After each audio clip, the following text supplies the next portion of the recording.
Good evening, everyone. Welcome to the DSA Bootcamp 2025-26 prerequisite kickoff session organized by Google Developers Group on campus DBIT. I'm Anusha Gupta, Event Head of GDGC DBIT, and it's honestly great to see so many of you here today. Before we jump in, just one quick thing. DSA isn't just about interviews or placements. DSA, as you all know, is the backbone of problem solving in computer science and plays a critical role in technical interviews. It's about how you think, how you approach problems, and how confident you feel while coding. And this bootcamp is structured to help you build exactly that, step by step, no matter where you are starting from. This bootcamp will help you strengthen the foundation and get a head start on building the skills that you will be beneficial in your technical journey. So today's session is all about giving you clarity, what this bootcamp is, how it will run, and how you can prepare to make the most out of the next 40 days.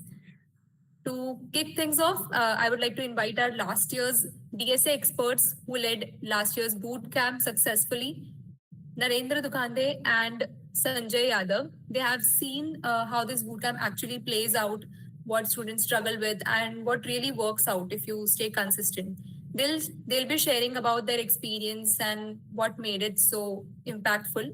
Let's hear from them. Over to you, Narendra and Sanjay.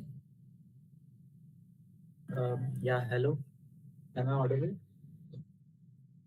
Yes, you're audible. Okay. I can be informal, right? There is no faculty here, right? Okay. Yes. Okay, तो first of all boot camp हमें क्यों करना है, DSA क्यों करना है, उसमें बता रहा हूँ थोड़ा बहुत कि देखो, हमें ना सेल्फिश रहना है जिंदगी में। तो सेल्फिश हमें देखना है कि हमें हर एक चीज से क्या मिलेगा। सो अकॉर्डिंग टू मी, अभी डीएसए कर रहे हो तो क्यों कर रहे हो वो पहले डिसाइड करो, एंड अकॉर्डिंग टू दैट आपका रोड मैप थोड़ा अलग हो सकता है। So for example you might be want to going in DevOps, तो यू विल थिंक कि डेवऑप्स में तो मतलब डीएसए के क्वेश्चंस क्यों ही पूछेंगे, बट वी हैव सीन कि in placement also in the round they asked to girls that sliding window पर का मतलब ऐसे ऑफ टॉपिक जाने के लिए बीच में डीएसए का क्वेश्चन पूछ लिया।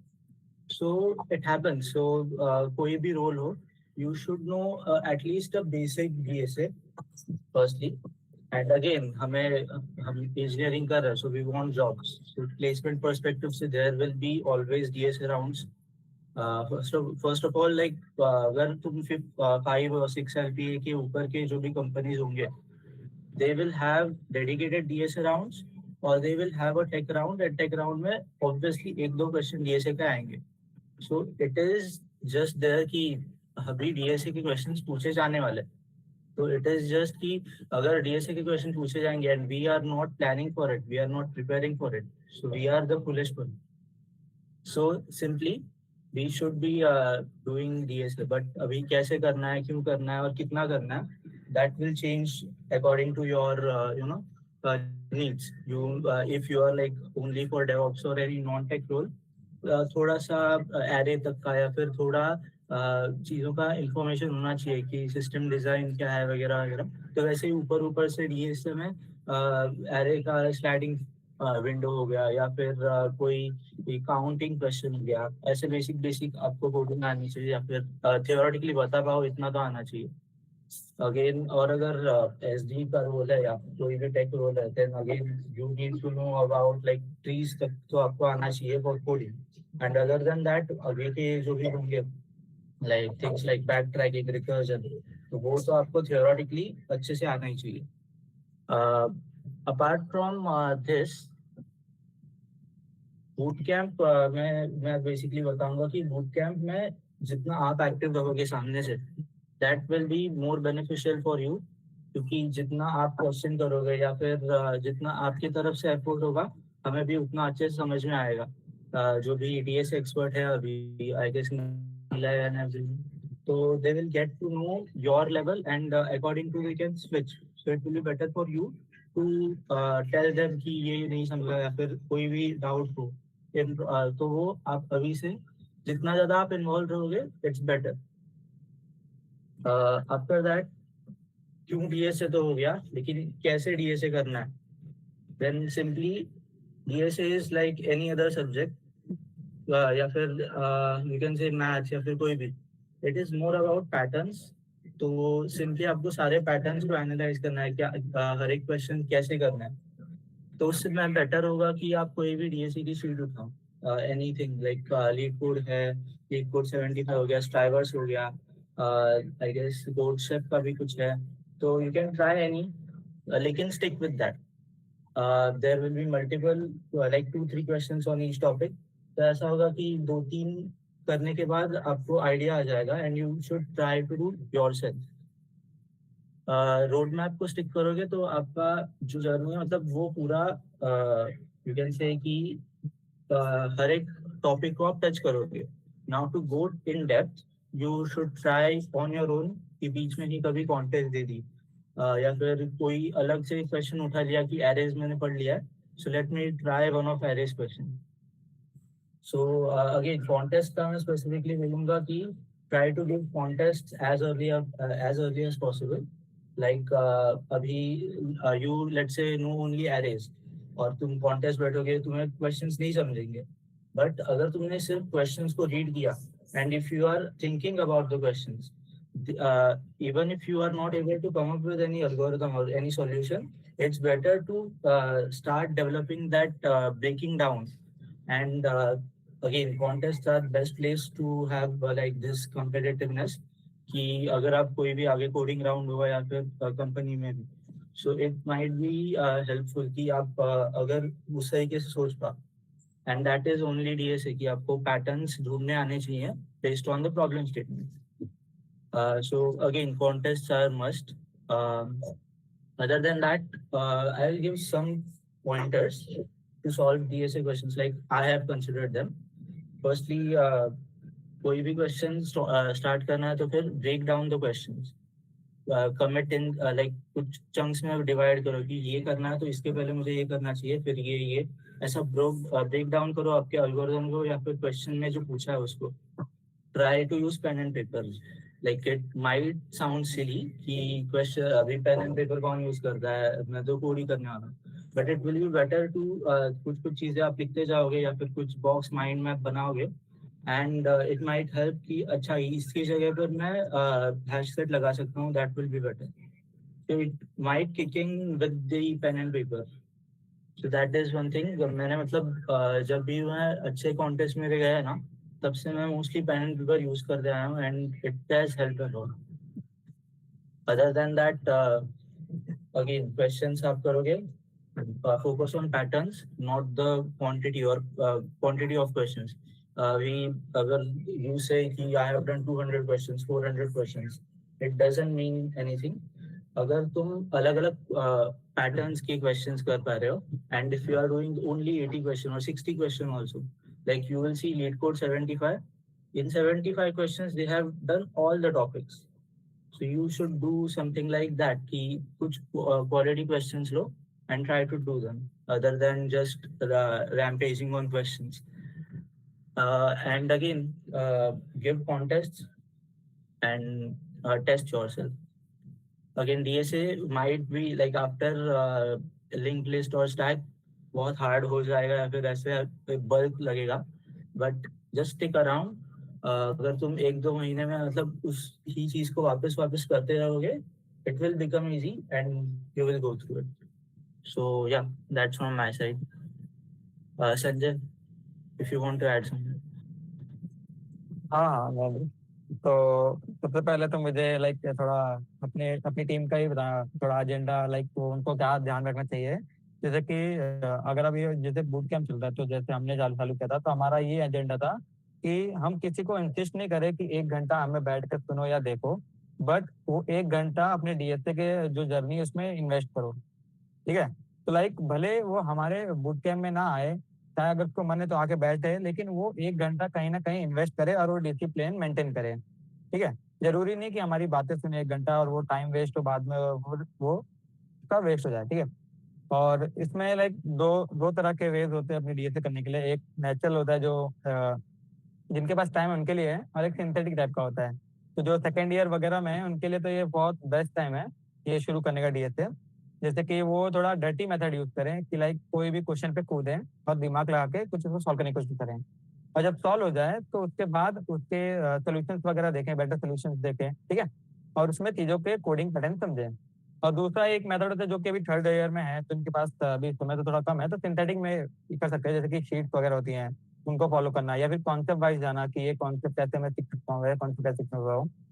तो ये जो सिंथेटिक मेथड रहेगा ये आपको इजी तो पड़ेगा और जल्दी रहेगा, लेकिन इसमें कैसा ये जो आपके पास जो चीज सीखोगे वो इतना लॉन्ग टर्म के लिए नहीं रहता जितना वो नेचुरल मेथड में होता है, जिसमें आप चीजों क्वेश्चन पूछते हो, देन उसके बाद उस पे पैटर्न समझते हो, देन आप थोड़ा डर्टी वर्क करते हो ना स्टार्टिंग में, फिर आप खुद ही कोडिंग पैटर्न सीखते हो, तो वो नेचुरल मेथड ना लॉन्ग टर्म के लिए होता है, जो आपकी खुद की लॉजिकल थिंकिंग वगैरह भी इम्प्रूव करता है। तो ये दो चीज है, एंड देन बस discipline. Thank you. Thank you Narendra and Sanjay. I guess सबको समझ में आया रहेगा कि इनका experience from last years DSA boot camp, and these are all the insights that they have got from the last years boot camp. So keeping this in mind, we'll now come to the main part, that is this year's DSA bootcamp. I would like to invite Nilay Shahane and Jishnu Nair, our DSA experts for 2025 and 26 bootcamp. They'll walk you through how the 40 days of journey is structured and what you'll be learning, what you should approach it to actually see the progress in your DSA journey. So over to both of you. Hello, I am Jishnu Nair. So बहुत लोग को ऐसा common question होता हुआ कि मेरे को leet code या डीएसए चालू करना है तो मेरे को कितना आना चाहिए। वो बड़े बड़े कंपनी, जैसे नरेंद्र ने बोला, कंपनीज यूजुअली उनके टेक्निकल राउंड में लीड कोड या डीएसए पूछते हैं, तो लोगों को लगता है कि उनको बहुत सारे इनबिल्ड लाइब्रेरीज वगैरह, इनबिल्ड फंक्शंस वगैरह आने चाहिए, बट इतना आना जरूरी नहीं होता। आपको बेसिकली जब भी लीड कोड चालू करना होता है आपको बेसिक्स ऑफ दैट लैंग्वेज आना होता है। जैसे कि लेट से मेरे को let me share the screen, एक मिनट। So as you can see here, आपको like first of all basically कैसे एक वेरिएबल को इनिशियलाइज करना है, वो वेरिएबल का क्या क्या लिमिट होता है, जैसे कि इंट का 2⁻²⁻31 से लेके 2⁻31-1 होता है, बूलियन का ट्रू फॉल्स होता है, वो उसका डिफॉल्ट वैल्यू क्या होता है, ये सब छोटे मोटे चीज आपको पता होना चाहिए। सेकंड, आपको कंट्रोल स्टेटमेंट्स कैसे लिखने हैं, इफ एल्स स्टेटमेंट्स कैसे लिखने हैं। स्विच केसेस इतने यूज नहीं होते, आप यूजुअली उसके जगह इफ एल्स लैडर्स यूज करते हो, तो ये पता होना चाहिए। उसके बाद आपको लूप्स वगैरह कैसे यूज करना है, फॉर लूप कैसे यूज करना है, वाइल लूप कैसे यूज करना है, वो कभी टर्मिनेट होता है, वो सब पता होना चाहिए। डू वाइल भी इतना यूज नहीं होता, बट पता होगा तो अच्छा होगा। उसके बाद आपको स्कोप क्या रहे पता होना बहुत इंपॉर्टेंट है। लाइक लेट से मैंने इफ के अंदर कुछ अगर वेरिएबल डिक्लेयर किया तो उसके बाहर मैं कुछ नहीं कर पाऊंगा। फॉर लूप में अगर मैंने वो ब्रैकेट में इंट जे लिखा तो मैं फॉर लूप के बाहर वो जे को यूज नहीं कर सकता, जे को यूज करके कुछ चेक वेक नहीं कर पाऊंगा। सो ये सब बेसिक नॉलेज आपको पता होना चाहिए जब भी आप लीड कोड वगैरह को अप्रोच कर रहे हो। सो लीड कोड बेसिकली ये नहीं होता कि आपको एक लैंग्वेज के बारे में कितना इन डेप्थ नॉलेज है, वो आपको ये बताता है कि एक एक पैटर्न कैसे रिकॉग्नाइज करने का, कैसे आप लॉजिकल थिंकिंग करके आप एक प्रॉब्लम को सॉल्व कर सकते हो, ये सब लीड कोड होता है। और जो भी इनबिल्ट फंक्शंस वगैरह हो गए वो हम लोग अपने बूट कैम्प के टाइम जब भी हम लोग सम सॉल्व करते हैं और हम लोग को चाहिए होगा तो हम लोग वो सब इनबिल्ट फंक्शंस को कवर कर लेंगे। So next I would like to pass on to Nilay, ताकि वो टाइम कॉम्प्लेक्सिटी के बारे में समझा पाए। Hello, am I audible? Hello, हाँ, यस यस, एक सेकंड। जिष्णु, एक सेकंड जरा स्क्रीन शेयर बंद कर।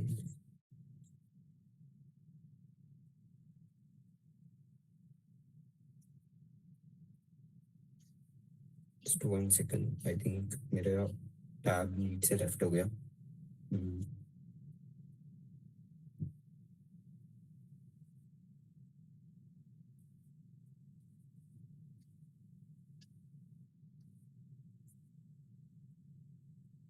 मेरा स्क्रीन विजिबल है अभी?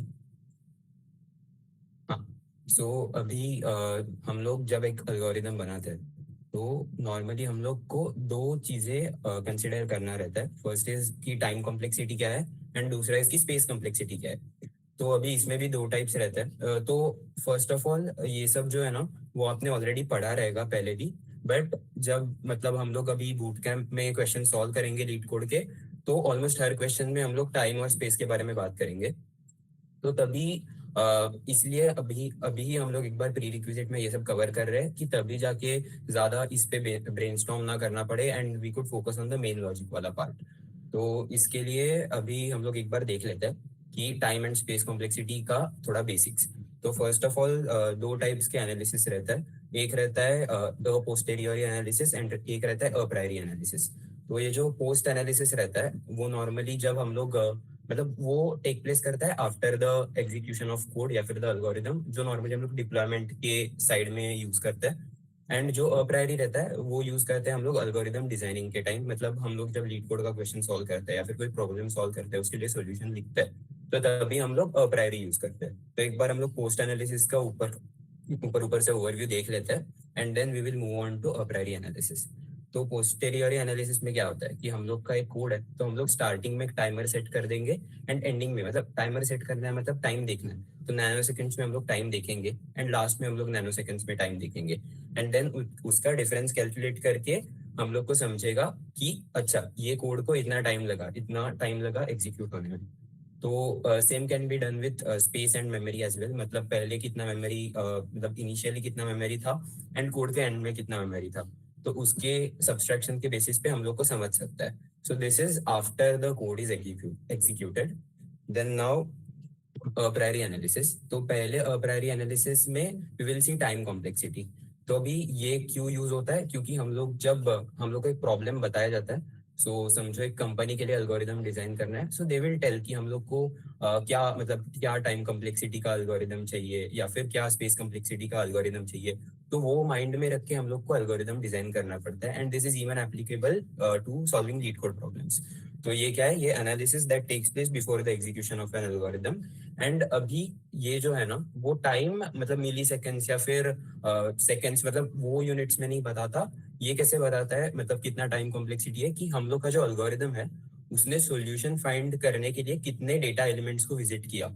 So it tells time in terms of how much data algorithm has to check before finding the solution. तो ये मेमोरी के हिसाब से हम लोग को टाइम कॉम्प्लेक्सिटी बताता है। सो अभी फॉर एग्जांपल अभी हम लोग ने एक एल्गोरिदम या कोड लिखा, तो उसका टाइम कॉम्प्लेक्सिटी इधर O ऑफ n रह सकता है या फिर O ऑफ n स्क्वायर रह सकता है या फिर O ऑफ n क्यूब रह सकता है। एंड और भी नोटेशंस है जैसे कि big omega theta, but normally ये जो बिग O है ना वही यूज होता है। वाई मतलब क्यू यूज होता है वो अभी हम लोग देखेंगे। So first of all what is n, again ये सब आपको आता रहेगा बट जस्ट एक बार ब्रश अप करने के लिए I am telling you all the points. So अभी n क्या है, n नोट कर मतलब डिनोट करता है कि जो इनपुट एरे आ रहा है हम लोग, मतलब अभी जो हम लोग का एल्गोरिदम को डेटा प्रोसेस करना है उसका साइज क्या है ये n बताता है। सो अभी एरे आ रहा है तो एरे का लेंथ इज माई n। तो suppose we have size of 4 and अभी इस पे हम लोग को एल्गोरिदम चलाना है, तो मेरा n इज इक्वल टू 4 है। देन अभी n है ये होल नंबर ही रहता है। होल नंबर मतलब अभी लॉजिकली जो हम लोग का एरे का साइज रहता है वो निगेटिव नहीं हो सकता एंड ना वो ऐसे 4.5 या फिर 6.5 ऐसे डेसिमल्स भी नहीं हो सकता, वो होल नंबर ही रहेगा। अभी ये इंपॉर्टेंट क्यों है, क्योंकि जब हम लोग लीड कोड पे एक एल्गोरिदम या फिर एक सॉल्यूशन लिख रहे हैं एक प्रॉब्लम का, तब we need to consider all the cases. Normally ये जो 0 ये 1 मतलब ऐसे साइज के इनपुट्स आएंगे ना, तो हम लोग को उसके लिए भी कुछ ना कुछ एक एज केस के लिए मतलब लिखना पड़ेगा। मतलब ऐसा नहीं होना चाहिए कि 0 के लिए एरर आ रहा है, तो उसके लिए भी कुछ ना कुछ सॉल्यूशन हम लोग को एल्गोरिदम में इंटीग्रेट करना पड़ेगा। एंड अगर इन जनरली आप एल्गोरिदम बना रहे हो तो नॉर्मली जो कंपनीज है उनका डेटा लाइक मेटा हो गया मतलब गूगल हो गया, तो वो लोग का इनफाइनाइट अमाउंट में डेटा रहता है। तो हम लोग जनरली तब के टाइम n को एज इन्फिनिटी कंसिडर करते हैं। तो मतलब वो हिसाब से फिर हम लोग को कॉम्प्लेक्सिटी डिसाइड करना होता है। तो अभी बिगो नोटेशन क्या रहता है, तो बिगो नोटेशन क्या बताता है and why it is used so widely, because वो हम लोग को वर्स्ट केस सिनेरियो बताता है वो एल्गोरिदम का। तो अभी हम लोग कभी भी एल्गोरिदम डिजाइन कर रहे हैं तो हम लोग को बेस्ट केस सिनेरियो नहीं चाहिए, हम लोग को चाहिए कि वो वर्स्ट केस में क्या कैसे परफॉर्म करेगा। मतलब जो भी टाइम कॉम्प्लेक्सिटी है वो हम लोग को क्या बता रहा था कि एक एल्गोरिदम को कितने डेटा पॉइंट्स या फिर डेटा एलिमेंट्स को विजिट करना है उसका सॉल्यूशन फाइंड आउट करने के लिए। बिग ओ क्या बताता है कि मैक्सिमम टू मैक्सिमम वो कितने डेटा पॉइंट्स को विजिट करेगा, मतलब जो वर्स्ट केस रहेगा उसमें टू फाइंड इट सॉल्यूशन। अभी ये एग्जांपल्स में देखेंगे O ऑफ 1 क्या रहता है, O ऑफ n क्या रहता है, तो बेटर समझेगा। तो अभी देखो लीड कोड है, उस पे मोस्ट मतलब वही जो एक दो टाइम कॉम्प्लेक्सिटीज है वो रिपीट होती है, जैसे कि O(1), O(n), O(n²) एंड और भी थोड़ी बहुत। तो हम लोग उसको एक बार ओवरव्यू कर लेंगे। सो फॉर अंडरस्टैंडिंग O(1), हम लोग एक एग्जांपल लिखेंगे। तो सपोज एक प्रॉब्लम है कि हम लोग को शॉर्टेस्ट एलिमेंट फाइंड करना है एक ऐसे एरे में जो असेंडिंग ऑर्डर में सॉर्टेड है। तो अभी इसका सोल्यूशन इज सिंपल कि कितना भी बड़ा एरे रहेगा, मतलब इनफाइनाइट अमाउंट का भी एरे रहेगा, अगर वो असेंडिंग ऑर्डर में सॉर्टेड रहेगा तो उसका टाइम मतलब उसका जो फर्स्ट एलिमेंट रहेगा, सो समझो इसका नाम नम्स है, नम्स। तो जो नम्स ऑफ 0 रहेगा वही मेरा सॉल्यूशन रहेगा, क्योंकि वही मेरा शॉर्टेस्ट एलिमेंट रहेगा। तो मुझे सॉल्यूशन फाइंड आउट करने के लिए खाली एक डेटा एलिमेंट या फिर खाली एक ही एलिमेंट को विजिट करने की जरूरत है। दैट्स वाई इसका टाइम कॉम्प्लेक्सिटी आ जाएगा O(1). तो now we will move on to O(n). तो अभी O(n) को नॉर्मली आइडेंटिफाई कैसे करना है?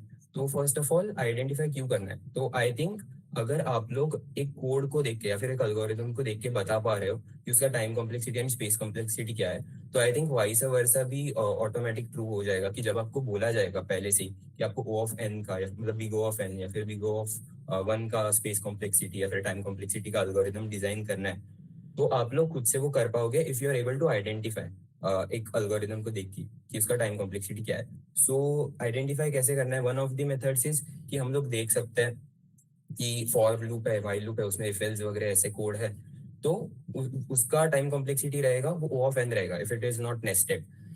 लेकिन this is only true for 70%, क्योंकि इसमें एक्सेप्शंस है, जैसे कि बाइनरी सर्च हो गया और भी ऐसे एल्गोरिथम्स जो स्पेशली जो लॉग एन टाइम कॉम्प्लेक्सिटी के रहते हैं, तो वो भी एक ही फॉर लूप में आते हैं। तो this is not the best method for identification. तो बेस्ट मेथड क्या है? तो मतलब कोई भी एल्गोरिथम का टाइम कॉम्प्लेक्सिटी फाइंड करने का बेस्ट मेथड इज उसको पहले ट्राई रन करके देखेंगे। तो दिस इज लाइक स्टार्टिंग में, बाद में जाके तो आप लोग माइंड में ही कैलकुलेट कर पाओगे, लेकिन अगर स्टार्टिंग में कैलकुलेट करना सीखना है, and not just for O(n), this method is applicable for मतलब किसी भी टाइम कॉम्प्लेक्सिटी का एल्गोरिथम। तो हम लोग ने इधर एग्जांपल लिया है लीनियर सर्च का। तो लीनियर सर्च में लाइक वो बहुत बेसिक कोड है कि हम लोग को एक एरे दिया रहेगा इधर, एंड हम लोग को एक टारगेट दिया रहेगा। देन हम लोग को क्या फाइंड आउट करना है कि वो एरे है, अभी एरे में नंबर्स रहेंगे 1 2 3 4 5 6 करके, उसमें वो टारगेट वाला एलिमेंट है कि नहीं। तो लीनियर सर्च क्या बोलता है कि पहले I will go to the index 0 वाला एलिमेंट, फिर मैं उसको कंपेयर करूंगा टारगेट से, वो मैच अगर नहीं कर रहा है तो मैं आगे बढ़ूंगा, मैच कर रहा है तो ट्रू रिटर्न कर दूंगा कि हाँ है इसमें, एंड वो आगे बढ़ता जाएगा। तो ऐसे आपको पहले एक एल्गोरिथम का ओवरव्यू ले लेना है कि अच्छा इसमें ये हो रहा है, and then you have to think of worst case. अभी वर्स्ट केस क्या रहता है? वर्स्ट केस मतलब ऐसा डेटा एलिमेंट को इमेजिन करना जिसके लिए सबसे ज्यादा टाइम लगेगा, मतलब case that would take most time. अभी इसको हम लोग एग्जांपल से देखते हैं। सो लीनियर सर्च के लिए मैंने एक एरे ले लिया 1 2 3। अभी ये एरे मैंने इमेजिन किया, तो अभी इसमें वर्स्ट केस क्या हो सकता है? 3, क्योंकि मुझे अभी 3 को फाइंड आउट करने के लिए सबसे ज्यादा टाइम लगेगा। इसमें और एक केस है कि वो एलिमेंट है ही मतलब है ही नहीं एरे में, तो उसके लिए भी सेम ही टाइम कॉम्प्लेक्सिटी लगता है। बट इसमें हम लोग वर्स्ट केस लेंगे कि मुझे सबसे लास्ट वाला एलिमेंट फाइंड आउट करना है। तो नाउ सपोज हम लोग के पास n एरे का मतलब n लेंथ का एरे रहेगा, तो मेरा इसमें वर्स्ट केस क्या रहेगा? जो लास्ट वाला एलिमेंट है ना n-1 इंडेक्स पे, वो मेरा वर्स्ट केस रहेगा। तो अभी मुझे वो एलिमेंट फाइंड आउट करने के लिए कितने डेटा पॉइंट्स को विजिट करना पड़ रहा है? तो पहले मैं इस पे गया, फिर मैं इस पे गया, मतलब चेक किया कि टारगेट से मैच कर रहा है क्या, नहीं, फिर इस पे गया, नहीं, ऐसे करके मैं n एलिमेंट्स को मैंने ट्रेवर्स किया, तब जाके मुझे मेरा जो डेटा पॉइंट था, मतलब मुझे जो मेरा सोल्यूशन था ट्रू या फॉल्स, वो मिला। तो इसीलिए हम लोग इसको ऐसे देख सकते हैं कि this is O(n) time complexity, because ये बता रहा है कि वर्स्ट केस में कितना डेटा पॉइंट्स विजुअलाइज करना पड़ रहा है। अभी थोड़ा सा और इम्पोर्टेंट पार्ट, पहले तो हम लोग O(n) को कैसे डिफाइन कर सकते हैं? तो जो टाइम कॉम्प्लेक्सिटी का डेफिनेशन था, जैसे मैंने पहले बोला था, तो उसमें और एक एडिशन होता है O(n) में कि वो मैक्सिमम बताता है कि मतलब मैक्स टू मैक्स कितना एलिमेंट्स को विजिट करना पड़ेगा। So an algorithm at most visits C into n elements for finding its solution, then it has a time complexity of O(n). तो अभी ये C क्या है? तो C is nothing but a constant। तो मतलब ये 1/2 हो सकता है, 1 हो सकता है, 1/4 हो सकता है, मतलब कुछ भी, इवन 10⁻⁷ तक भी जा सकता है। कंडीशन ये है कि C must be greater than 0, and जो C है वो लेस देन n रहना चाहिए। अभी n we consider as infinity, तो ऑब्वियसली कोई भी कांस्टेंट रहेगा वो इंफिनिटी से तो कम ही रहेगा। लेकिन ये हो गया थियोरेटिकल डेफिनेशन। तो प्रैक्टिकली ये क्यों इंपॉर्टेंट है सी वाला पार्ट? तो अभी समझो मेरा एक अल्गोरिदम, मतलब अभी मैंने एक ऐसा अल्गोरिदम डिजाइन किया है, तो ये एरे है, तो वो जो सोल्यूशन है वो फाइंड आउट करने के लिए वो अल्गोरिदम क्या कर रहा है, पहले वो पूरा आगे तक ट्रेवर्स कर रहा है एन एलिमेंट्स को, एंड देन वो वापस पूरा पीछे आ रहा है।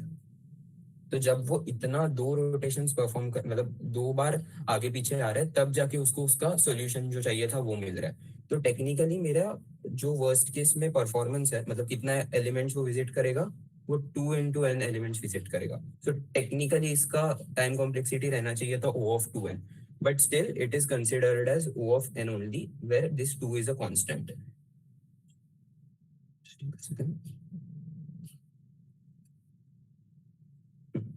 तो एंड ये हम लोग, मतलब अभी आप लोग लीड कोड में कोई एल्गोरिदम बना रहे हो, या फिर हम लोग पैलिंड्रोम का भी चेक कर सकते हैं। तो हम लोग पैलिंड्रोम जब चेक करते हैं तब हम लोग पूरा n एलिमेंट्स तक नहीं जाते, हम लोग खाली n/2 तक ही जाते हैं यूजिंग 2 पॉइंटर।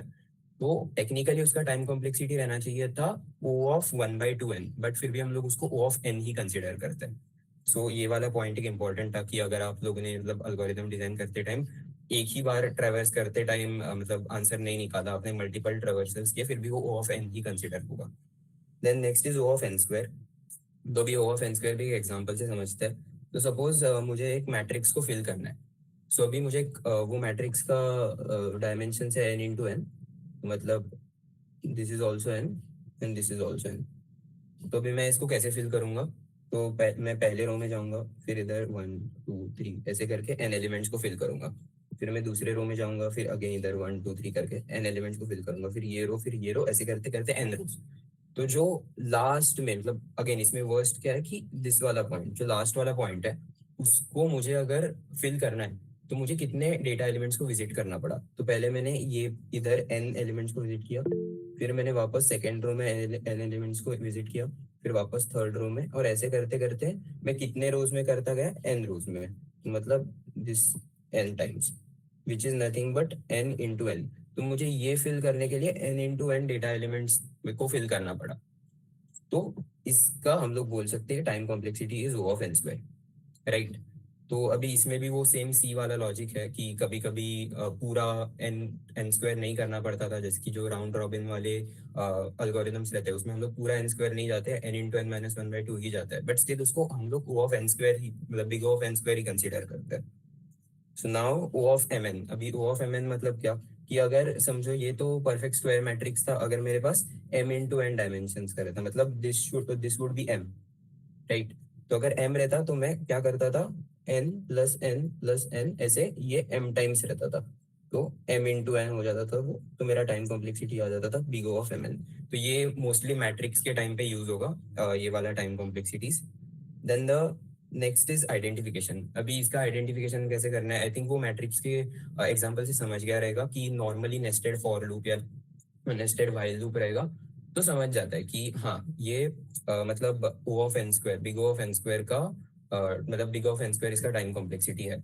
बट इसमें भी कुछ एक्सेप्शंस है, मतलब हर बार ऐसे जस्ट देख के हम लोग नहीं फिगर आउट कर सकते, ट्राई रन करना पड़ता है। जैसे कि one of the exception is n square, मतलब n स्क्वायर या फिर n log n वाला जो रहता है टाइम कॉम्प्लेक्सिटी, उसमें भी ऐसा रहता है। प्लस हम लोग के 2 पॉइंटर्स में O of n time complexity में भी हम लोग थोड़ा सा और ऑप्टिमाइज करने के लिए एक नेस्टेड फॉर लगा देते हैं, बट उससे O of n स्क्वायर नहीं हो जाता टाइम कॉम्प्लेक्सिटी। तो ये सब अगेन जब बूट कैम्प में हम लोग एक एक सम देखेंगे 2 पॉइंटर का, तो उसमें ऐसे सम्स है जिसमें ये ऑप्टिमाइजेशन हो रहा है, तो वो उधर समझ जाएगा।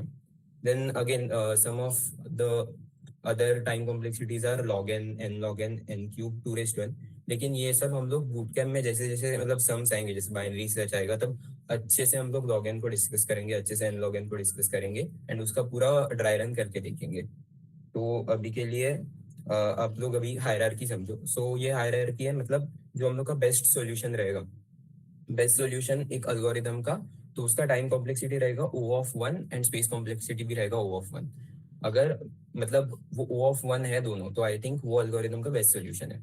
अगर दोनों O of 1 नहीं है, मतलब जैसे जैसे ये साइड चला जाएगा, देख log n तो वो थोड़ा सा अच्छा नहीं, फिर O of n आया तो वो और भी अच्छा नहीं, बट नॉर्मली जो एल्गोरिदम्स रहते हैं उसमें मतलब O of n या फिर n log n ऐसे ही आते हैं। But this is the hierarchy order from best to worst, both for time as well as space complexity. फिर नेक्स्ट इज ये थोड़ा लीड कोड वाला पार्ट है कि आप अगर लीड कोड में क्वेश्चन सॉल्व करोगे तो नॉर्मली आपको लाइक फर्स्ट सबमिशंस पे नॉर्मली एरर आता है कि टाइम लिमिट एक्सीड हो जाएगा। तो इसका मतलब क्या है? इसका मतलब है कि मोस्ट ऑफ द केसेस में आपका लॉजिक तो बराबर था, जस्ट आपका मतलब टाइम ज्यादा लगा रहने में। तो ये कब होता है? नॉर्मली जब जो एक्सपेक्टेड सॉल्यूशन था वो O ऑफ n का था एंड आपने जो सॉल्यूशन लिखा वो ऑफ n स्क्वायर का लिखा, मतलब थोड़ा सा बड़ा टाइम कॉम्प्लेक्सिटी का लिखा, तो तभी ये एरर आएगा। तो एरर का मतलब है कि आपको और थोड़ा ऑप्टिमाइज करना पड़ेगा आपका सोल्यूशन। तो one of the ways is कि हम लोग जब लीड कोड का प्रॉब्लम देखते हैं तब साइड में से कंस्ट्रेंट्स रहते हैं, तो हम लोग कंस्ट्रेंट्स को देख के, ये थोड़ा जुगाड़ टाइप मेथड है, हम लोग फाइंड मतलब समझ सकते हैं कि कौन सा टाइम कॉम्प्लेक्सिटी यूज करना है। तो अगर 10⁻6 तक मतलब मेरा जो इनपुट एरे है उसका मैक्सिमम साइज 10 lakhs रहेगा, देन मेरा जो अल्गोरिदम है वो ये O ऑफ log n का टाइम कॉम्प्लेक्सिटी रहना चाहिए या फिर O ऑफ n का टाइम कॉम्प्लेक्सिटी रहना चाहिए। अगर 10⁻5 तक है तो n log n एंड 10⁻3 है तो n स्क्वायर। अब ये हर केस में वैलिड नहीं है but most of the cases में वैलिड है। मतलब अगर आपका कंस्ट्रेंट 10⁻3 है एंड आप लोग n क्यूब का सोल्यूशन लिख दोगे तो वो TLE आपको TLE एरर देगा। अगर 10⁻5 तक है, इधर आप n स्क्वायर का सोल्यूशन लिख दोगे, जिसका मतलब ऐसा एल्गोरिथम जिसका टाइम कॉम्प्लेक्सिटी n स्क्वायर है, या फिर इधर आप n स्क्वायर का सोल्यूशन लिख दोगे, देन उससे वो एक TLE का एरर देगा। Then the next is space complexity. तो अभी आई थिंक ये टाइम कॉम्प्लेक्सिटी समझ गया रहेगा, तो स्पेस कॉम्प्लेक्सिटी मतलब और भी इजी है। इसमें क्या रहता है कि हम लोग बेसिकली मेजर करते हैं कि कितना मेमोरी कंज्यूम हुआ वो एल्गोरिथम से। अभी इसमें हाँ, big O notation is basically rate of growth of an algorithm. तो अभी जो मेरा बिग O ऑफ 1 है तो उसमें क्या होगा कि जो मेरा फंक्शन का मतलब अभी एक रैंडम फंक्शन देता है, तो इस एल्गोरिथम में क्या हो रहा है, हम लोग लेंथ को कैलकुलेट कर रहे हैं। तो हम लोग के पास एक एरे दिया गया है इधर, एंड देन अभी हम लोग को उसका लेंथ कैलकुलेट करना है। तो पहले मैं क्या करूंगा, काउंट को 0 इनिशियलाइज करूंगा, फिर एक फॉर लूप लगाऊंगा एंड देन काउंट को प्लस प्लस करते जाऊंगा, एंड मुझे मेरा काउंट मतलब जो फाइनल काउंट है वो मेरा लेंथ है। तो अभी इसमें ना स्पेस कॉम्प्लेक्सिटी था O ऑफ 1, क्योंकि मैंने ऐसा कुछ भी अलग से एरे या फिर हैश मैप ऐसा कुछ भी डिक्लेयर नहीं किया, मैंने बस स्टैटिक वेरिएबल्स यूज किए, जैसे कि ये तो these are not considered while taking space complexity, इससे O ऑफ 1 ही रहेगा। बट नाउ समझो कि मुझे एक एरे आया एंड मुझे ऐसा एल्गोरिथम बनाना पड़ा जिसमें मैं और एक एरे ऐड कर रहा हूँ सेम साइज का, या फिर एक हैश सेट या हैश मैप ऐड कर रहा हूँ, देन उसका जो स्पेस कॉम्प्लेक्सिटी है वो O ऑफ n चला जाता है। एंड नॉर्मली जो केसेस रहते हैं लीड कोड में सम्स के, तो उसमें space complexity O of n या फिर O ऑफ 1 ही एक्सपेक्टेड रहता है, but there is O of n square as well. अभी O ऑफ n स्क्वायर या O ऑफ mn ये नॉर्मली ग्राफ्स में आता है। मतलब इसको आप ऐसे इमेजिन कर सकते हो कि आपने एक एल्गोरिदम को सॉल्व मतलब एक सॉल्यूशन को फाइंड करने के लिए आपने एक अलग से पूरा मैट्रिक्स ही डिक्लेयर कर दिया। तो this is normally used in graphs या फिर ML के टॉपिक्स में लाइक कोसाइन सिमिलैरिटी वगैरह। तो उधर ये O ऑफ mn या फिर O ऑफ n स्क्वायर का टाइम कॉम्प्लेक्सिटी ऐड हो जाता है। देन अभी नेक्स्ट इज ये एक जनरल प्रॉब्लम है लीड कोड का। सो सपोज एक सॉल्यूशन ए है, तो सेम प्रॉब्लम के लिए जो सॉल्यूशन ए है वो क्या कर रहा है, वो टाइम कॉम्प्लेक्सिटी ले रहा है O ऑफ n एंड वो स्पेस कॉम्प्लेक्सिटी भी ले रहा है O ऑफ n। एंड अलग जो दूसरा सॉल्यूशन है वो क्या कर रहा है, टाइम कॉम्प्लेक्सिटी ले रहा है O of n square and जो स्पेस कॉम्प्लेक्सिटी ले रहा है वो O ऑफ 1 है। तो इसमें से कौन सा सॉल्यूशन बेटर है? तो इसका एक्चुअली आंसर इज कि ये कंपनी डिपेंडेंट है। तो अभी एक कंपनी है, समझ कंपनी ए, तो उनके मतलब वो लोग क्या बोल रहे हैं कि हम लोग के पास स्टोरेज है, तो हम लोग के पास अगर स्टोरेज रहेगा तो वो लोग को क्या चाहिए कि जो यूएक्स हो मतलब यूजर एक्सपीरियंस हो वो बेटर हो, तो टाइम कम लगे रिस्पॉन्स का। तो what they will prefer is they will prefer this solution. लेकिन वही अगर दूसरी कंपनी है, कंपनी बी, वो क्या बोल रही है कि देखो हम लोग के पास एक्स्ट्रा स्टोरेज अफोर्ड करने का जगह नहीं है, बट हम लोग को थोड़ा यूजर एक्सपीरियंस इधर उधर हो गया, मतलब थोड़ा टाइम ज्यादा लगा फिर भी चलेगा, तो उसके लिए हम लोग ये सॉल्यूशन प्रेफर करेंगे। अभी लीड कोड पर्सपेक्टिव से क्या होगा कि हम लोग लीड कोड पे नॉर्मली ये वाला सॉल्यूशन प्रेफर करते हैं रादर देन दिस वाला सॉल्यूशन। तो जो सॉल्यूशन ए है मतलब जिसका time complexity O of n है and space complexity O of n है, तो वो नॉर्मली प्रेफर्ड रहता है। एंड जो सॉल्यूशन बी है वो हम लोग जनरली लीड कोड में नहीं करते इम्प्लीमेंट। एंड अभी I think I am done for today. एंड अभी जिष्णु आप लोग को लीड कोड के इंटरफेस के थ्रू एक बार सर्वे करवाएगा कि वो कैसे रहता है। Over to you Jishnu. Okay, let me share the screen. Nilay बंद कर दे स्क्रीन शेयर।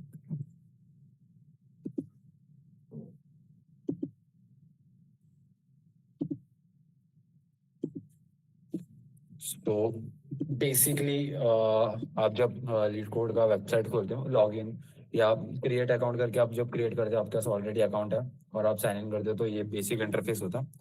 ये बहुत इंटिमिडेटिंग लगता होगा, लाइक बहुत सारी चीज़ें यहाँ पे। सो सबसे इम्पोर्टेंट चीज़ होता है मोस्टली ये दो टैब्स जो आप यूजुअली बहुत ज़्यादा यूज़ करोगे। ये एक होता है प्रॉब्लम्स टैब, यहाँ पे आप जब क्लिक करोगे यहाँ पे आपको बहुत सारे प्रॉब्लम्स वगैरह दिखेंगे। और जैसे नरेंद्र ने बोला था, टॉप इंटरव्यू क्वेश्चंस वगैरह रहता है, वो आप यहाँ पे क्लिक करके देख सकते हो। अभी ये यूजुअली क्यों इंपॉर्टेंट होता है, क्योंकि आप लेट से आपका एरे हो गया, आपको पता नहीं अगला क्या करना है, तो आप यहाँ पे देख सकते हो कि क्या क्या टॉपिक्स होते हैं, हर एक टॉपिक्स के क्या क्या सम होते हैं वगैरह कवर कर सकते हो। सो ये उसके लिए यूजफुल होता है। तो अभी यहाँ पे कैलेंडर्स होते हैं, यहाँ पे डेली प्रॉब्लम्स आते रहते हैं वो सॉल्व करने के लिए। सो अभी मैं डायरेक्टली एक सम पे जंप करता हूँ, वो सम के अंदर कैसा इंटरफेस होता है दिखाता हूँ। Wait, missing number. सो ये एक सम है मिसिंग नंबर। सो यहाँ पे आप देख सकते हो, यहाँ पे प्रॉब्लम दिया रहेगा, वो इजी है कि हार्ड है कि Show मीडियम your है। screen, other screen is not visible. Okay. Change the tab. Oh wait हाँ, एक minute, something else, missing number, sorry. हाँ अभी दिख रहा है। ओके, तो यहाँ पे टाइटल दिया रहेगा, यहाँ पे प्रॉब्लम इजी है, हार्ड है, मीडियम है, ये दिया होगा। उसके बाद यहाँ पे प्रॉब्लम का डिस्क्रिप्शन दिया होगा, जैसे कि यहाँ पे दिया है एक एरे है नम्स जिसमें n डिस्टिंक्ट नंबर्स है फ्रॉम 0 to n और कोई एक नंबर मिसिंग है, आपको बस वो नंबर रिटर्न करना है। सो यहाँ पे बहुत सारे एग्जांपल्स दिए रहेंगे, ये सब टेस्ट केसेस होते हैं, बेसिक टेस्ट केसेस।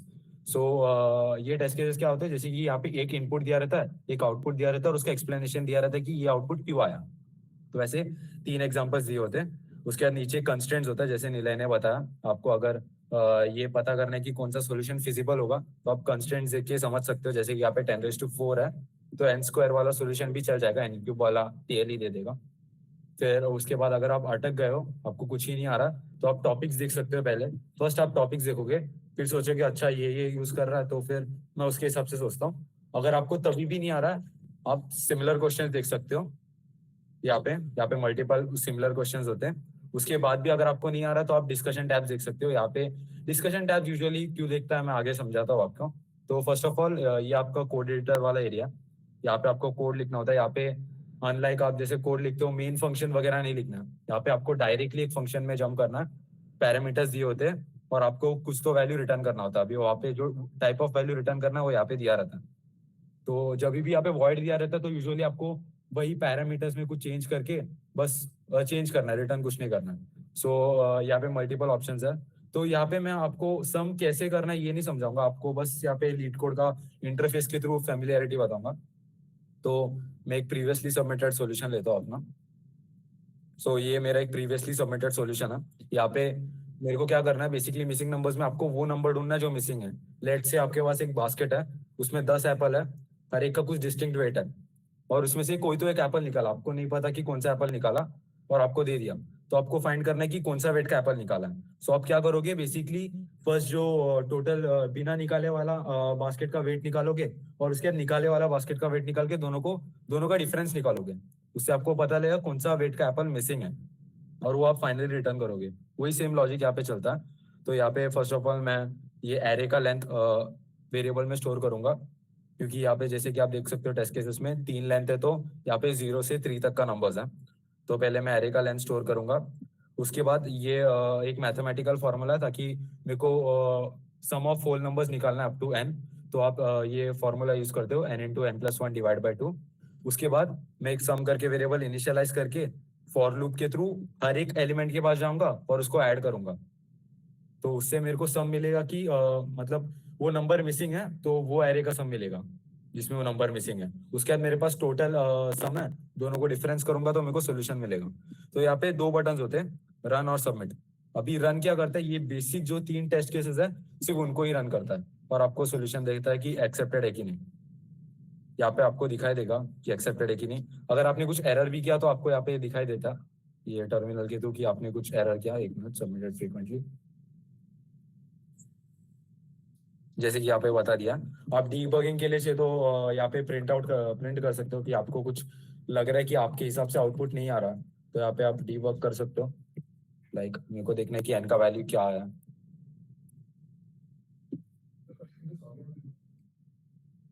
तो लोड होने दो system.out.println वाओ मैं उल्टा ही लिख दिया।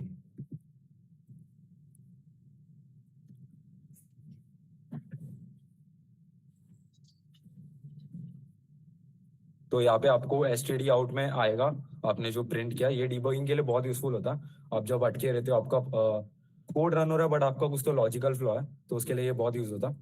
उसके बाद बेसिकली मैंने बता दिया रन करेगा तो आपको ये 3 टेस्ट केस के हिसाब से रन करके बताएगा। जब सबमिट करते हो ऑल पॉसिबल टेस्ट केसेस को वो रन करता है और आपको देता है कि आपका कोड कैसे परफॉर्म किया। यहाँ पे जैसे कि 0 MS है, मतलब मैं 100% लोग को बीट कर चुका हूँ। मतलब जितने भी सोल्यूशन है मैं सबसे बेस्ट सोल्यूशन है, इससे ऊपर कोई सोल्यूशन है नहीं। यहाँ पे आप मल्टीपल सोल्यूशन देख सकते हो, उसका कोड सैंपल यहाँ पे आपको दिखेगा। फिर उसके बाद मैंने जो बोला था डिस्कशन टैब तभी यूजफुल है जब आपका कोड रन हो रहा है बट कोई तो टेस्ट केस के लिए फेल हो रहा है। तो आप डिस्कशन टैब्स में ऐसे देख सकते हो क्या क्या एज केसेस होते हैं। यहाँ पे लोग यूजुअली एज केसेस वगैरह लिखते हैं कि कौन से केसेस पे यूजुअली फेल हो रहा है, तो उसके लिए हम लोग डिस्कशन टैब यूज कर सकते हैं। सॉल्यूशंस टैब होता है, लेट से आप बहुत 1-2 घंटे से अटके हो, आपको कुछ ही नहीं आ रहा, तो इट्स बेस्ट कि आप सॉल्यूशन टैब में आओ। वीडियो वाला कोई सॉल्यूशन देखो, क्योंकि वीडियो से अंडरस्टैंड करना I would say is better than just code देख के कॉपी पेस्ट करना है नॉट। सो ये होता है बेसिक आपका प्रॉब्लम सॉल्विंग का इंटरफेस। उसके बाद आते हैं जैसे कि नरेंद्र ने बोला कॉन्टेस्ट देना इंपॉर्टेंट है, तो ये कॉन्टेस्ट का टैब है। यूजुअली आप स्टार्ट में कॉन्टेस्ट मत दो, थोड़ा 30-40 प्रॉब्लम सॉल्व करो, थोड़ा टॉपिक्स कवर करो, उसके बाद कॉन्टेस्ट दो, क्योंकि it can be a bit demotivating. क्योंकि कॉन्टेस्ट में अच्छे प्रॉब्लम्स रहते हैं, बहुत अच्छे प्रॉब्लम्स रहते हैं। वीकली कॉन्टेस्ट होते हैं जो हर 7 दिन में होता है संडे को, और बाई वीकली हर 14 दिन में सैटरडे को होता है। तो कॉन्टेस्ट में यूजुअली एक इजी, 2 मीडियम और एक हार्ड प्रॉब्लम होता है। आप जैसे कॉन्टेस्ट पे क्लिक करोगे, वेट लोड नहीं हो रहा, तो यहाँ पे रजिस्टर करने का ऑप्शन आता है, आप रजिस्टर कर सकते हो। और कॉन्टेस्ट अच्छा क्यों है, क्योंकि यहाँ पे आप एक टाइम कंस्ट्रेंट के अंदर सॉल्व करना सीखोगे।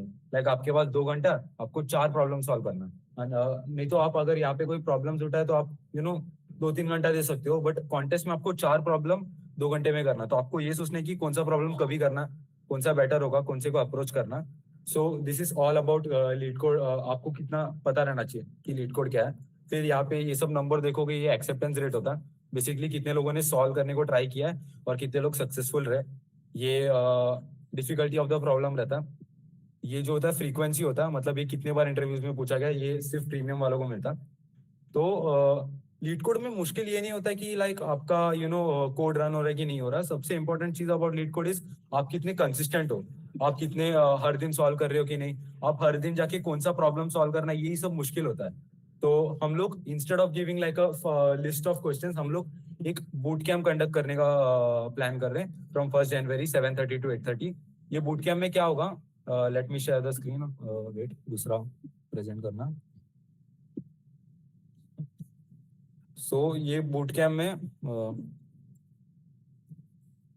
हम लोग ये सब टॉपिक्स कवर करने वाले, like arrays and hashing, 2 pointer, sliding window, stack, binary. तो ये सब टॉपिक हम लोग बेसिक फंडामेंटल्स बताने वाले। लाइक ये सब टॉपिक्स अगर आया तो कैसे रिकॉग्नाइज करने का, फर्स्ट ऑफ ऑल एरेज का प्रॉब्लम है, उसके बाद रिकॉग्नाइज करने के बाद इसको सॉल्व कैसे करने का, ये सब हम लोग करने वाले। तो ये आपको एक किक स्टार्ट देगा कि लीड कोड कैसे चालू करना है एंड ऑल, बेसिक आइडिया वगैरह, और कौन कौन से टॉपिक्स है ये सब भी बता देगा। सो इसीलिए ये boot camp would be great for you. So thank you. Thank you Nilay and Jishnu.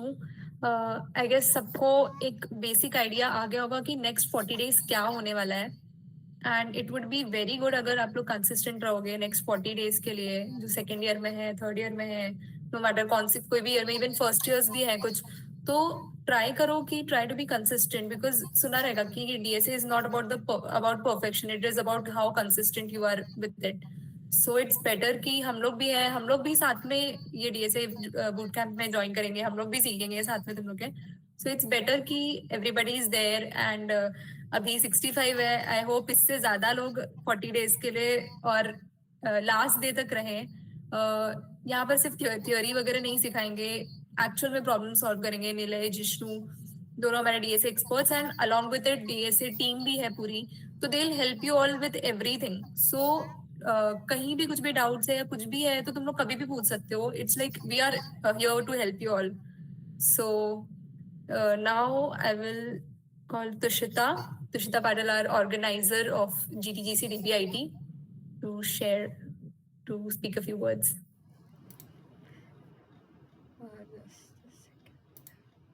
All right, guys, am I audible and visible? Everyone? Okay, great. चलो, I hope हमारे heads ने and हमारी assistants ने बहुत अच्छे से grind किया है. You know, we have prepared a proper material structure for you guys. Anusha ने भी बोला consistency matters the most. देखो हम लोग तुम्हारा 40 दिन ले रहे हैं and in that we guarantee कि तुम लोग को एटलीस्ट हम मोमेंटम दे पाए. जैसे जिष्णु ने भी बोला यहाँ पे 100% कवरेज नहीं होगा बट एटलीस्ट उतना तो हम लोग आपको दे सकते हैं कंटेंट जिससे आपको एक पुश मिल जाए. और हाँ आई मीन अभी जो एंड आई होप कि आज के जो नीलय और जिष्णु ने जो भी सिखाया है उससे आप लोग का वैल्यू एडिशन हो, वो बोलते हैं ना. और होंगे ऐसे कुछ लोग यू नो कि अरे ये तो आता है एंड गुड, ऑनेस्टली परफेक्ट आता है, अच्छी बात है. But as Narendra and Sanjay have also covered कि आता है इज डिफरेंट. बट कंपनी के इंटरव्यू के टाइम पे अंडर प्रेशर वो इंटरव्यूअर तुम्हारे सामने बैठा है, in back of your mind there is a timer ticking कि हाँ मेरे को जल्दी जल्दी बताना है. That is another thing. So that's what we aim to you know cover. वो पेन पॉइंट है. एंड जैसे अनुषा ने भी बोला हम कॉन्सेप्ट नहीं रिवाइज करने वाले, we are going to teach you how to approach that problem अच्छे से. एंड ये सबके लिए है. Beginners it's a green signal for you guys, कर दो शुरू. इंटरमीडिएट्स हमारे जिन्होंने हाथ गंदे कर लिए हैं तुम लोग को एक कंसिस्टेंसी मिल जाएगी, एक मोमेंटम मिल जाएगा. एंड हमारे प्रो गैंग भी तो है ऑब्वियसली, 150+ क्वेश्चन सॉल्व किया है. तुम लोग के लिए it will be kind of a brushing up session because placements आने वाले हैं. थोड़ा बेसिक से अगर कंपनीज पूछ रही है so you know refine your concepts. And yeah, I mean, whether you're a beginner, intermediate, pro, sub, this bootcamp is for everyone. और मैसेज पढ़ा होगा तो मैंने ना एक लाइन लिखा था because we got something to tell you guys. So 40 दिन हमारा बूट कैम्प तो चलेगा और उसके बाद ख़त्म भी हो जाएगा. But throughout till colloquium if I mean आगे गया तो बहुत ही अच्छी बात. We have plan something very interesting for you guys. It is curated and made by our assistants Arya and Prathamesh. अभी क्या है वो तो मैं अभी तुरंत नहीं बताऊंगी, सो stay tuned for the updates. Last thing I से, मेरी खासियत है मैं ज़रा कोट एंड ऑल वगैरह बोलते, तुम लोगों ने क्लाउड के टाइम पे भी देखा रहेगा कि वो बोलते हैं ना habits don't form overnight. It takes you 21 days to make और break things. So we ask, हम लोग तो 40 दिन दे रहे हैं तुम लोग को तो डबल बात है. But even if you can't commit 40 days, give us a 21 day trial period and see the results. बाद में यू विल सी डिफरेंस समझ में आएगा. Jan 1 तुम्हारा ऐसे मूड बोर्ड बनाओ, Jan 1 में तुम्हारा क्या है एंड Jan 21 को तुम लोग में क्या डिफरेंस देखा है. अगले 19 दिन गारंटी तुम लोग वापस आ जाओगे. सो या make DSA a part of your routine right now because आगे जाके रिग्रेट नहीं होना चाहिए. पता है वहाँ मतलब ये कोई मजाक तो नहीं है ऑब्वियसली, अभी हम लोग तो लाइटर मोड पे बोल रहे हैं बट पीपल नो बेटर कितना ज़्यादा इंपॉर्टेंट है. You don't want to be there sitting कि काश ये कर लिया होता, काश वो कर लिया होता. और ये JEE तो है नहीं 12 घंटे में 1 shot, DSA 1 shot, leet code problems के लिए 1 shot. Okay, let's stay consistent. 40 days है, वी अश्योर यू कोई कमी नहीं रहेगी. जैसे अनुषा ने बोला हम थ्रू आउट 40 days तुम लोग के साथ बैठेंगे. कोई भी डाउट्स होगा contact the heads directly, message करो, स्पैम करो. Will be most welcome to we'll be most welcome to entertain you guys obviously. and chat में feedback form डाल दिया है आज के सेशन के बारे में. what did you guys like, what do you guys want from us ahead even in the boot camp. we really hope आज जितने भी 62 से 67 के रेंज में जितने भी बच्चे थे, you guys please give us the feedback, so we'll give you that curated content. all right, chalo, I think that's it from me. core team, if you guys want to say anything, Anusha, Bhakti. I would say तुम लोग ने देखा होगा जब जिष्णु ने share की थी screen, तो उसमें हर एक टॉपिक्स के लिए एटलीस्ट 1 to 3 days एंड ऐसे कुछ टाइम, मतलब ऐसा नहीं है कि हम लोग एक दिन आकर सिर्फ एरेस पढ़ाकर चले जाएंगे, नेक्स्ट डे नेक्स्ट टॉपिक, ऐसा नहीं होने वाला है. सो जो दिन सिखाने वाले हैं जो भी टॉपिक, उसके next day if you have any doubts जो तुमने प्रीवियस डे पे सॉल्व किया है तो वो सब भी तुम लोग पूछ सकते हो। एंड ऐसा नहीं कि एक टॉपिक कुछ ही टाइम तक चलेगा, लाइक 1 दिन 2 दिन, वो एटलीस्ट इतना रहेगा कि तुम लोग इजीली उसको कवर कर पाओगे, एटलीस्ट कुछ प्रॉब्लम्स तो कुछ भी डाउट्स आता है तुम लोग नेक्स्ट डे आके पूछो। तुम लोग व्हाट्सएप पे, मतलब जरूरी नहीं कि वो 1 घंटे के अंदर ही तुम लोग सारे डाउट्स पूछो, तुम लोग उसके अलावा भी अभी भी पूछ सकते हो। व्हाट्सएप पे अवेलेबल रहेंगे, कॉलेज शुरू हो जाएगा तो कॉलेज में अवेलेबल रहेंगे। एंड आई गेस 1 जैन के अलावा कोई और अच्छी डेट हो नहीं, इससे ज्यादा और कोई अच्छी डेट नहीं हो सकती है कुछ भी न्यूज स्टार्ट करने के लिए। सब फिटनेस जर्नी वगैरह स्टार्ट करते हैं, डाइट स्टार्ट करते हैं, तो as a computer science students कैसे शुरू हम कर लोग दो। ये सोचते हैं कि डीएसए शुरू करते हैं, इससे ज्यादा अच्छा और कुछ नहीं हो सकता है। सो वी आर होपिंग कि तुम लोग कंसिस्टेंट रहो और ये जर्नी में हमारे साथ रहो। एंड डेफिनेटली फर्क दिखेगा तुम्हें by the end of 40 days अगर तुम लोग कंसिस्टेंट रहे तो। So stay tuned and over to Bhakti for vote of thanks. Yes. Hello, everyone. This is Bhakti Jain, JDGC Secretary, JDGC DBIT, and it's my pleasure here to extend vote of thanks on behalf of our team for joining today's session. A special thanks and shout out to Anusha Gupta, our event head, for hosting the session so seamlessly. And also the heartfelt thanks to our previous year DSA experts, Narendra Dukande and Sanjay Yadav, for sharing their invaluable experience and honest insights. A big shout out to our current year DSA experts, Nilay Shane and Jishnu Nair, for making session engaging and practical and with practical learning. And of course, thank you to Tushita for managing everything so seamlessly behind the scenes. And to all our participants, thank you for showing up and staying engaged. As we are stepping into new year, let's make one simple resolution together: consistency. Even small regular efforts in DSA will compound into bigger results over time. And on that note, wishing you all a very happy new year and even more productive DSA journey ahead. Thank you once again. See you all in the boot camp. And don't forget to fill the feedback form that is attached in the message section. We'll also forward the feedback form into the group as well, on the WhatsApp group. Thank you, everyone. Thank you so much, guys, for attending. Make sure you tell your friends as well. Most of you couldn't join, first years couldn't join because your exam is going on, but don't worry. We'll record these sessions and we'll put it on our YouTube channel as well. Surprise के लिए follow GDGC on Instagram. And also किसी को doubts है तो वो लोग wait करें और डीएससी एक्सपर्ट से पूछ सकते हैं, हमसे पूछ सकते हैं, कोई भी डाउट है तो। Doubts can stay back. Rest you all. Thank you so much. All the first years who joined, all the very best for कल physics का exam. Thank you so much for giving your time. We really appreciate. Chalo, bye bye. Doubts can stay.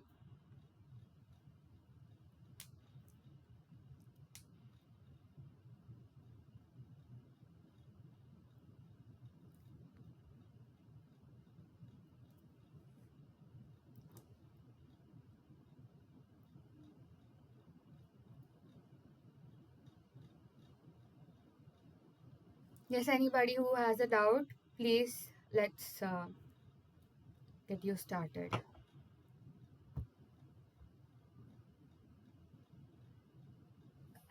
Nilay and Jishnu, there is a doubt in the message. Yeah, heads and DSA team.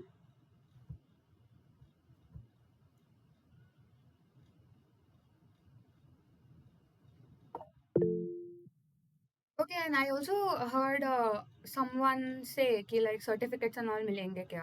Don't worry guys, ये certificates का ना अभी market में ज़्यादा ये नहीं है। I mean, तुम लोग किसी को भी 50 रुपए दे के, 50 रुपए का कैनवा पे कोई भी सर्टिफिकेट का टेम्पलेट उठा के खुद का नाम लगा के, कोर्स का नाम लगा के ले सकते हो। This is not about certificate, okay, this is about skills. तुम सर्टिफिकेट रिक्रूटर को दिखा दोगे, रिक्रूटर बोलेगा इसका मैं इनफॉर्मल है बट इसका वो ठेंगा कर, लाइक समझो। अभी मैं उतना इनफॉर्मल में नहीं जाऊंगी, but this is more about skills. Certificates के पीछे मत भागो, स्किल्स के पीछे भागो। तुम लोग के पास जितना भी तुम्हारा रेज्यूमे में स्किल्स दिखेगा ना, better. And any more doubts, guys, you're free to unmute and say as well, okay?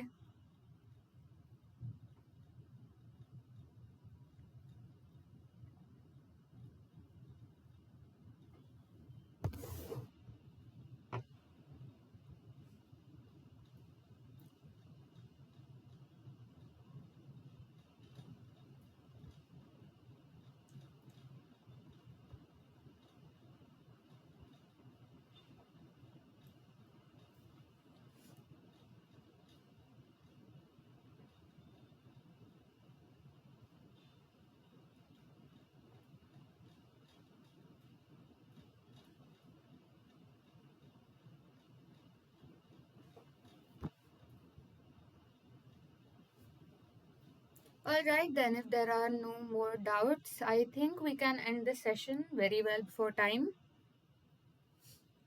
Okay, guys, you guys are free to leave. We hope to see you guys at bootcamp. Chalo, bye bye.